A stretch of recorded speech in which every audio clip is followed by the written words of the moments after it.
One of the great things about working with this book by Mary Shelley is that we know quite a bit about like the surrounding atmosphere as well as the surrounding influences that were going on in Mary Shelley's life that would help her to write this book.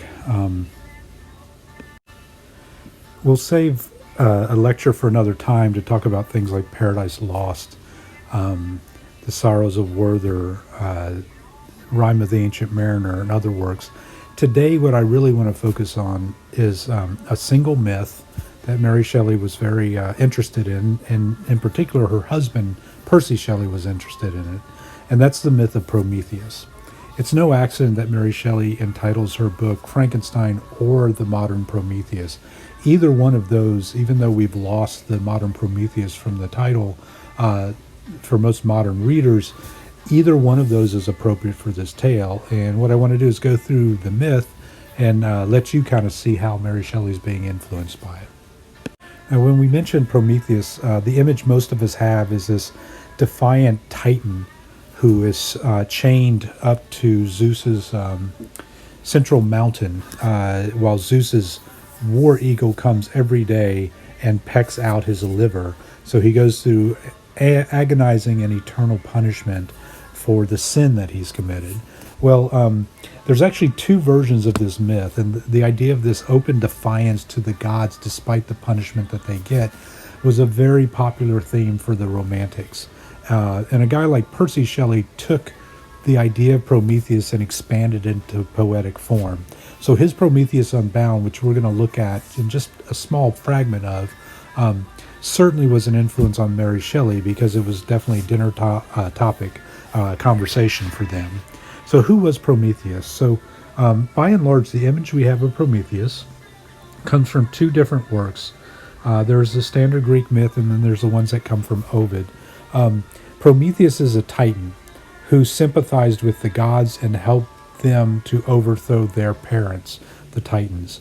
So in some sense, Prometheus does his own thing. He's very defiant to any kind of authority that he thinks is oppressing another group. And so he saw the gods in an oppressive situation. And because of that, he participated in their rebellion against the god and overthrow. He was rewarded by not being killed by the gods. Now, that didn't mean that he was subservient to the gods. As a titan, of course, he's immortal. And what Prometheus decided to do, because the gods were doing the same thing that their parents did to them, to human beings. So in one version of the myth, the famous one, the one that most of you know, Prometheus feels sorry for mankind because mankind is being treated like so much cattle and slave-like. So Prometheus, in order to give man a chance, steals fire from the forge of Hephaestus. And by stealing that fire from Mount Olympus, he brings it to the gods. He allows them to take a portion of the fire so that they now have the idea that they can progress forward. They no longer have to live in darkness. And so that gift of fire is perhaps one of the parallels that we're going to see with Victor Frankenstein. He too sees himself as a modern Prometheus who is stealing knowledge from the gods, offering it to mankind as a gift. Only unlike this Prometheus, who's noble in this myth, Victor, his motives are kind of suspect. All right.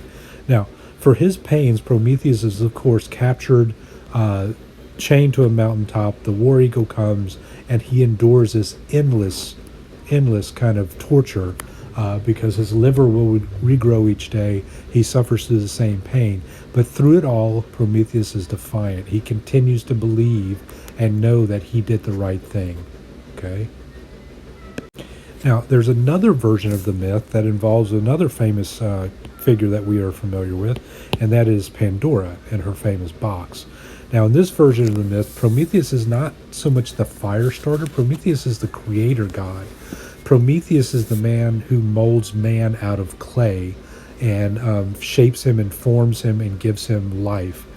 Now, the gods are not happy because Prometheus allows man to be defiant and kind of rebellious toward the gods. So as a punishment, what they do, the gods decide that they're going to punish Prometheus, sure, but they want to punish mankind. So their punishment for mankind is, of course, to send a figure of the woman, the first woman down to Earth, who is going to cause all kinds of trouble. And that woman is, of course, Pandora, and her famous box, which she mischievously opens to let out all the woes that befit humanity, save for the final one that is captured still in the box, called Hope. Now, both of these myths fit perfectly well with a reading of Frankenstein. So as you go through the book, that's what I want you to look for. Look for ways where Victor is defiant to authority, where Victor is also being punished, but also ways where female forms, okay, like Victor's more than sister Elizabeth, like Sapphi, the character we'll meet later in the book, like Margaret Seville. What is it that these women represent in the book? Can they be likened to this figure of Pandora that we see here? All right, so when we put this mix together, we're going to kind of see that all of these myths are feeding into Mary Shelley, and she's going to borrow elements of them and include them as pieces within her story.